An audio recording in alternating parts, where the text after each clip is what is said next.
So hey guys, welcome back to Market Insider. आज हम बात करने वाले हैं ऑप्शन ट्रेडिंग के बारे में।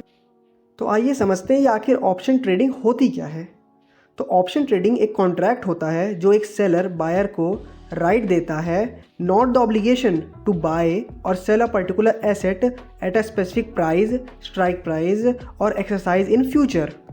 बदले में सेलर कलेक्ट करता है पेमेंट, जिसे हम प्रीमियम कहते हैं, फ्रॉम द बायर। उसके अलावा हमें यह भी समझना होता है कि ऑप्शंस की वीकली एक्सपायरी होती है, वही मंथली में फ्यूचर्स की एक्सपायरी होती है। मतलब फ्यूचर्स वाले जो कॉन्ट्रैक्ट होते हैं वो मंथली बेसिस पे एक्सपायर करते हैं। अब बात करते हैं टाइप्स ऑफ ऑप्शंस की। तो यहाँ पे हमें दो टाइप के ऑप्शन दिखने को मिलते हैं, कॉल ऑप्शन और पुट ऑप्शन। कॉल ऑप्शन एक ऑप्शन है जो प्रोवाइड करता है right to buy an asset at a specific price before the certain date. जिसका मतलब ये है कि अगर मैं कॉल ऑप्शन बाय करूंगा तो पहले तो मैं ये चाहता हूँ कि मार्केट बढ़े, अगर मैं बायर हूँ तो, और एक सर्टेन वीकली एक्सपायरी डेट के अंदर बाय करूंगा।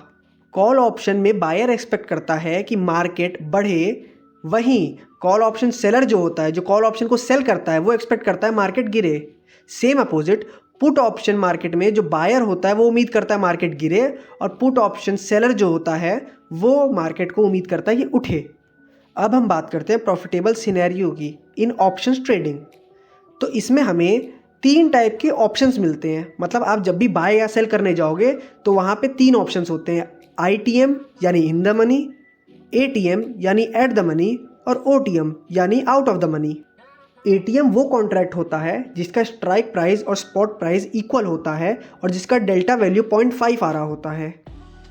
चलिए ये समझते हैं इन द मनी का। तो इन द मनी वो ऑप्शन होता है जिसका spot price is greater than the strike price, और जिसका डेल्टा वैल्यू भी 0.5 से ज़्यादा हो। उसके बाद बात करते हैं आउट ऑफ द मनी की। तो आउट ऑफ द मनी वो कॉन्ट्रैक्ट होता है जिसका spot price less than the strike price होता है और जिसका डेल्टा वैल्यू लेस देन 0.5 होता है। और डेल्टा वैल्यू का मतलब वो होता है जिसका मतलब कि जितने पॉइंट्स मार्केट आपके डायरेक्शन में मूव करेगा उतने पॉइंट्स का कितने रुपए आपको मिलेंगे। जैसे मान लीजिए मार्केट 20 पॉइंट मूव करता है आपके फेवर में और आपके डेल्टा वैल्यू 0.5 था, तो 0.5 × 20 के हिसाब से आपको प्रॉफिट होगा।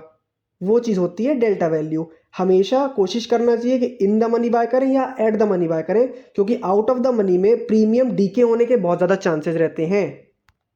डेल्टा के और ग्रीक्स के ऊपर हम नया वीडियो लाएंगे। तब तक के लिए thanks for watching. Like, share and subscribe.